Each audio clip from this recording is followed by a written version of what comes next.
Hey guys, Angry Beast here bringing you some domination gameplay on the map launch using the G11 here with a variable zoom scope, which is my preferred way of using it. I've talked about it before, but this is one of my favorite setups in the game. It's just a unique way to play it. And, you know, these classes like the Scorpions, the Kimboed, and the G11 with the variable zoom just add more longevity to the life cycle of a game. If you have random stuff that you just wouldn't expect a weapon to have in the game, and you just let people use it how they will, I think that's what makes a game really fun. In this game, I believe I'm using Sleight of Hand or Scavenger, Sleight of Hand, and either Ninja or Hacker. Those are my only two third tier perks I really use, because I don't feel like Ninja does much in this game, at least in my opinion. If you feel differently, then that's fine.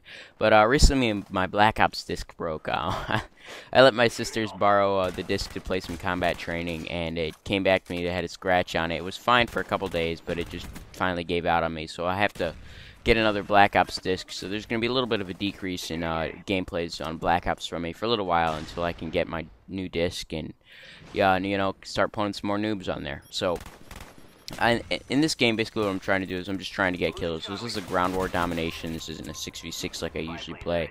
And I've been really enjoying ground war recently because generally in ground war you have at least one or two teammates who know what they're doing, and they'll be playing the objective. So I feel like I can play how I like to. I can slay without having to worry about running for the flags all the time.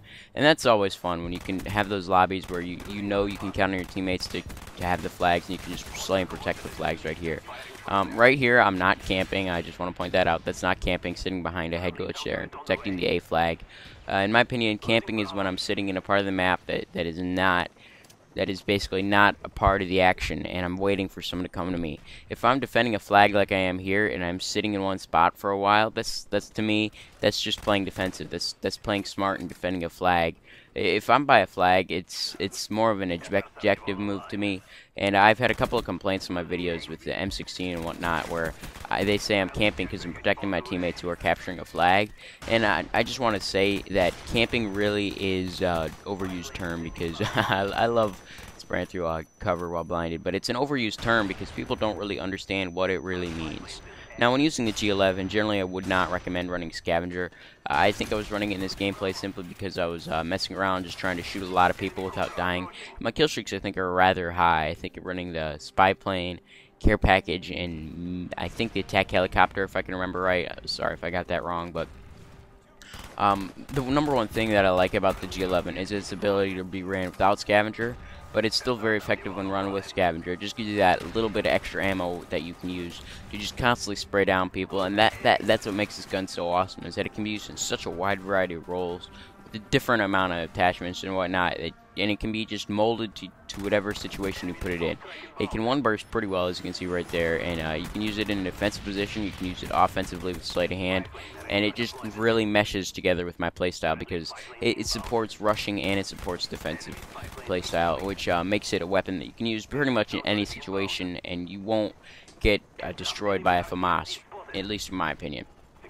I'm using the motion sensor. I might throw that down a couple times this game. And that's my default equipment at this point. The Claymores are nice, but they're only good for one kill. And very few people actually run Hacker Pro. So the motion sensor gives you a serious advantage, because people think that Ghost protects them from everything on the radar.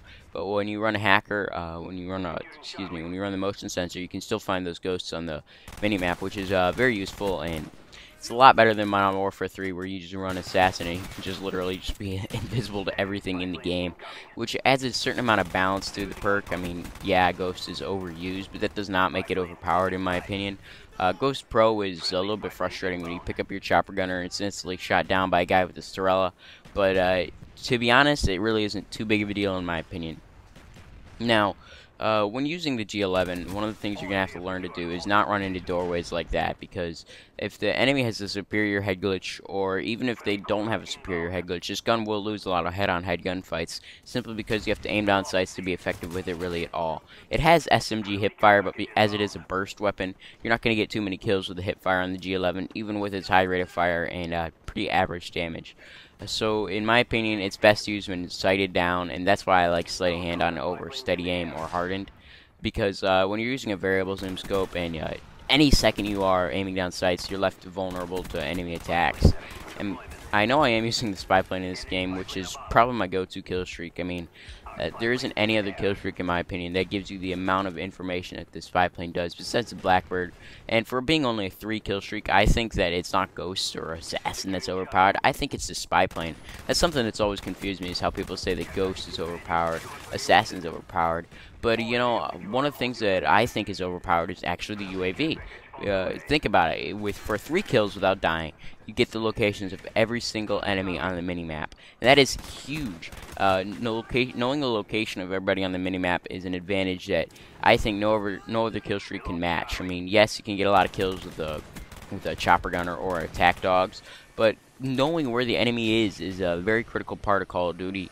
And if you can just stay as a ghost and just stay out of the person's line of sight or out of their field of view, then you can basically leverage the map to your advantage, and you can use the ghost perk to basically force them into thinking that they know your location as a red dot on the minimap, where you're just flanking around them. And that's what ghost should be used for. It shouldn't be used for sitting in a corner. It shouldn't be used for camping around a dom flag. No, what it should be used for is flanking around the enemy and using the fact that they have UAV up to your advantage. I know personally that whenever the enemy team gets a UAV, I always start running away from where I know the enemies are, because if they know your position and you don't know for sure where they are, then you're at a disadvantage in that situation, in almost every single situation. No matter how good of a head coach that you have, if you're not using Ghost and the enemy has a UAV up, you can get severely destroyed by it. And for that reason, that's why I think that the UAV is overpowered and not Ghost. So I have no problems with someone running around with Ghost, as long as they are running around with it. If you're just going to sit behind a piece of cover with your Ghost and just head glitch with it, I think that's a little bit of an abuse of power there. Oh, nice double headshot there.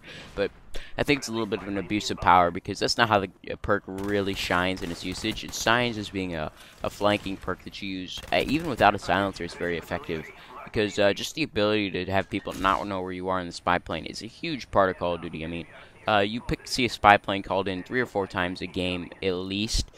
Generally, you'll find up to 10 or 20 spy planes called in a game, and that just leads to the point where, you know, if I can have that advantage over you with the spy plane, I think it's a very, very powerful thing. Unfortunately, I'm killed there as I'm calling in my attack helicopter. And one of the things I don't like about Black Ops is how you call in a helicopter. Personally, I've never seen the difference between calling in a helicopter as selecting a position on the map and just calling it in Modern Warfare 3. I think they do pretty much the exact same thing, so I don't see why Treyarch had to make it so you have to have that extra 3 seconds while calling in a kill streak of the attack helicopter.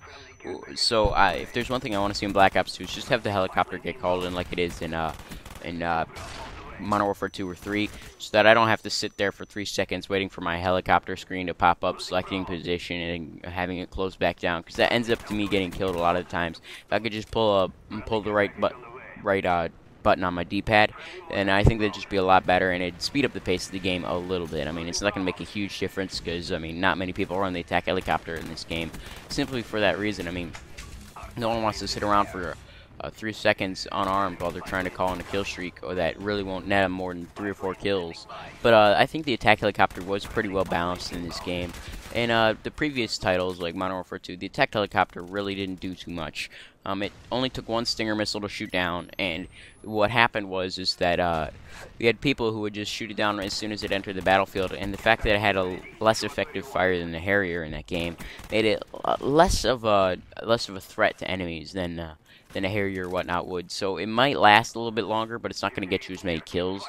And the Harrier strike also comes with an airstrike with it, so there really wasn't too much reason to use it in that game. In Modern Warfare 3, however, it is kind of useful. It's a little bit better than its Modern Warfare 2 predecessor, but so many people run blind eye in the game, it's pretty much negated.